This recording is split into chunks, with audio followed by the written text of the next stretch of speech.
Movie licensed video games suck. Did you know that? Let's just keep that a little secret, but there are a few exceptions here and there, such as the Chronicles of Riddick, Escape from Butcher Bay, and pretty much anything with a Jedi in it. Enter Hellboy, the demon hero of the comic book lore, popularized by genius director Guillermo del Toro. Best pick for The Hobbit, short of old Pete Jackson himself, thank you very much. His game, not surprisingly, plays a lot like Devil May Cry. It makes sense, right? Can't blame him there. All I can say is thanks for not slapping Hellboy in a leather man brawl and actually providing him with mostly halfway decent one-liners. Surprise!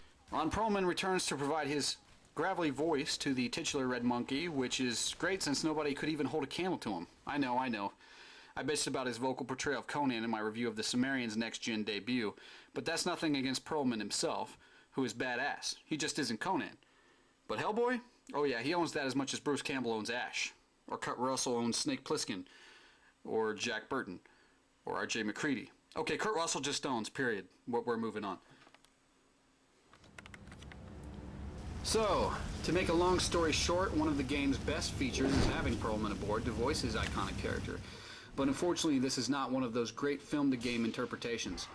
Oh sure, it provides eye-tickling graphics that are truly next-gen and combat that absolutely positively reflects Hellboy's brawls with otherworldly creatures almost perfectly. That's not the issue. The issue is that the game is repetitive as all hell. No pun intended. Devil May Cry offers far more depth, allowing you to customize and upgrade your hero in significant ways. Hellboy doesn't. This is but a pale shadow of its inspiration, providing you with just a handful of melee attacks and combos and but a single firearm for ranged attacks, even if you can swap in and out different kinds of ammunition for more varied attacks. Now granted, this is all in keeping with the character and source material, but sometimes it's necessary to innovate if a game is to stay fresh throughout its entire playtime. Hell, even the enemy types are few and far between, and almost all of them take way too much of a beating before they finally give up the ghost. This doesn't make for compelling action, at least not during prolonged sessions. At least you can grab various odds and ends scattered throughout the environment to use as weapons against your foes, but pretty much all of them break far too easily to really complement the gameplay all that much. At least the environments are destructible, which enhances the sense of kicking ass Hellboy style. Perhaps the game's biggest failing, however, is its inability to provide a halfway decent, let alone coherent story.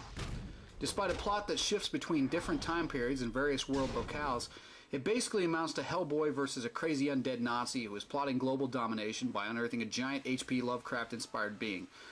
Or something. It's safe to say, despite paying rapt attention to it, that it made no sense at all to me. The only thing that makes it remotely tolerable is Hellboy's sardonic blue-collar personality ripping it along with you. Otherwise, it's just a bunch of cutscenes that amount to Hellboy traipsing across the globe, talking to skeletons and unexplained frogmen, and finally taking on a big bad beast with a severed robo-Nazi head as your best defense. And then the credits roll. It's a shame the game isn't ultimately more satisfying, as the actual combat is solid, the production values are there, and the thing even offers players the ability to co-op the campaign. Yes, a friend can actually join Hellboy in his quest by selecting either Abe Sapien or Liz Sherman to go with another player. Strangely, neither Abe nor Liz factors into the actual storyline, but at least the option is there, and that's something. In short, you could do worse if you're seeking a brawler and you're a fan of the Hellboy universe.